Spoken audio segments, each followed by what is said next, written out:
Dear students, let us start the discussion on today's newspaper, that is 7th September 2016. The first article is related to Obama and his efforts towards nuclear-free world. If you recollect the past, Obama was awarded the Nobel Prize for his efforts towards nuclear-free world. Or we can say that Obama has taken up many initiatives to make the countries move away from the Cold War mindset. At the Prague Summit, he clearly stated that if we are able to move away from the Cold War mindset, we can work towards the deterrence, or else we can work towards the other modes of deterrence away from the nuclear weapons. In this case, every 10 years, there is a review happens in the United States. That is what is called a nuclear posture review.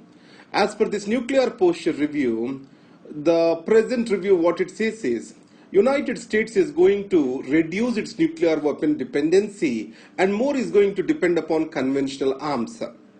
Coming to US and Russia relations, they are based on MAD, that is mutually assured destruction. It means that there has to be a complete deterrence between each other. So these two countries, if they give away their nuclear weapons, then it is going to make the world 95% free of the nuclear weapons. And US possesses the highest number of nuclear weapons. So in this scenario, the Strategic Arms Reduction Treaty, it was initiated 2011. That is, New START was initiated in 2011. But it did not move forward because of the ongoing rift. And coming to historical visit of President Obama to Hiroshima. So he is the first United States of America president who is in office and has visited Hiroshima, and he said that US has a moral responsibility to the nuclear free world. So we have to think beyond the regular mindset and we shall gain the courage to think for the nuclear free world. And the next is Iran nuclear deal. It is itself is considered to be the hallmark of the Obama's presidency. Though his allies in Middle East such as Israel and also Saudi Arabia opposed to this, he has took it forward and even he has an opposition for this in the Senate, but however he was able to make it as an executive agreement. And finally, nuclear security summits, the latest being held in Washington DC. So the countries, they are coming forward towards discussing various issues related to the nuclear free world. These are the various events which are taken up by the Obama. Now in these circumstances, if you take the nuclear security summit, etc., so these are more summitial or discussion boards. But did it give really something to the world? And to what extent Obama's commitment is clearly visible towards the nuclear free world? Because he has authorized for $1 billion of budget for modernization of America's stockpile. In this scenario, what we can say is, if America goes for no first use policy, then automatically the world will follow. But America has a bigger concern of its allies. When America discusses about no first use policy, Japan, Australia, they do not feel convenient to stay with America or else to be an ally of America, because these are under the nuclear umbrella of United States of America. As of now, India and China has the no first use policy, but as conventional strengths of the United States are increasing, China is also rethinking on the no first use policy. But however, if US uses this no first use policy, then automatically it will be a very strong step towards the nuclear disarmament. Coming to interstate river water disputes.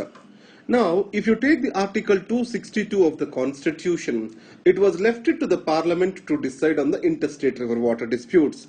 So after that, a law was enacted in 1956, Interstate River Water Tribunals Act. According to that, a tribunal will be appointed by the government on the request of the states. Then the award given by the tribunal with regard to the sharing of the water is final. So in this scenario, once the tribunal gives its award, center has to notify that. And center also need to establish a management board or regulatory agency for the same. So in these circumstances, Yes, Kaveri River Water Tribunal was appointed. It has given its award way back in 2006. After 7 years, in 2013, the government has notified it.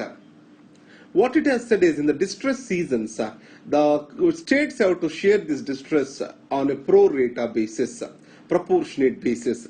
So in this scenario, the government, central government did not appoint Kaveri River Management Board till date. And it has made the ad hoc temporary supervisory committees which do not hold any strong point with either of the states. So a long-term solution is necessary for interstate disputes.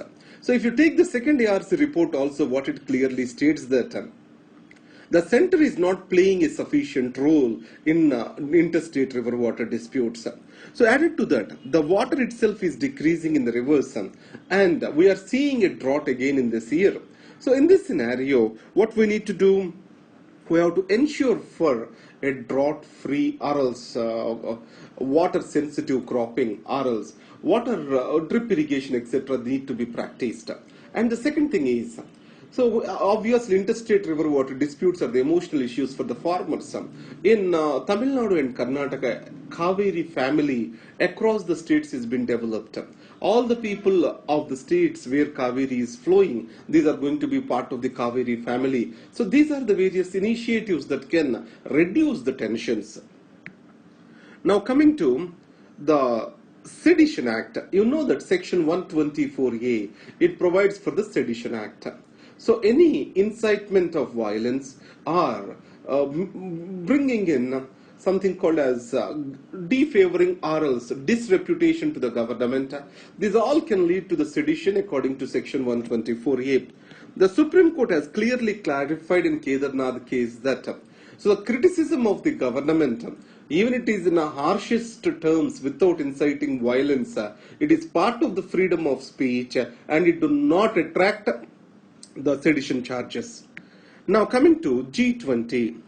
Now 2008, after the financial crisis, the G20 has come as a organization or a grouping to bring in consensus among the countries to have a collective effort to fight the recession.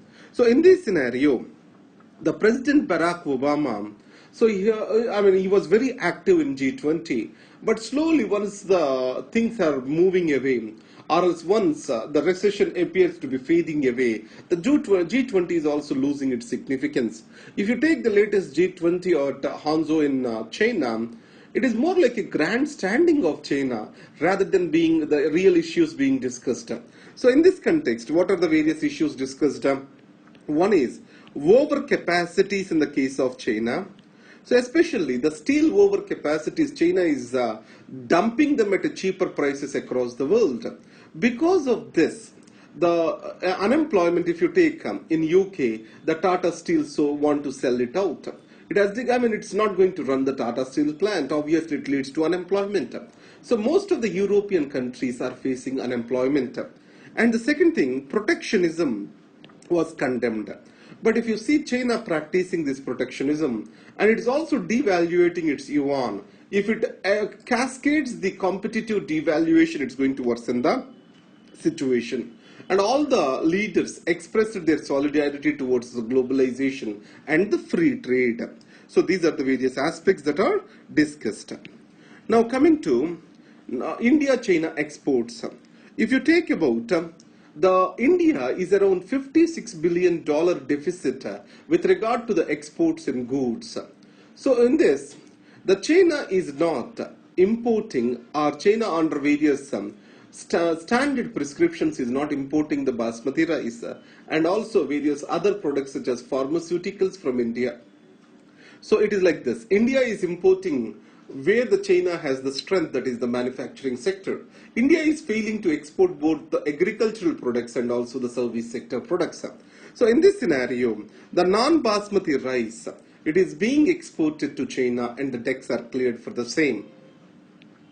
Now, what is a totalizer? Now, with the existing EVMs, now let's see how the previously vote counting was done. So all the votes used to be mixed, and then vote counting was started, so that the booth-wise vote counting was never used to come up. Now, after the EVMs have come into existence, we are able to see the booth-wise vote count. So the booth management has become an important thing in the electioneering. And the second thing is, because of this booth management, so there are attacks on the people whom the leaders felt they did not vote for them. The post-electoral violence has increased, intimidation has increased. So the totalizer, it is going to mix all the votes through the electronic voting machines, and this is going to reduce this particular booth management practices. These are the issues for today. So again, I'm right. Yeah, I'll try to give you the videos regularly for you. I'm again I'm having the fever because of a Delhi visit. I got the mosquito bite or something. So I'll try to give you the videos regularly for you. Thank you very much.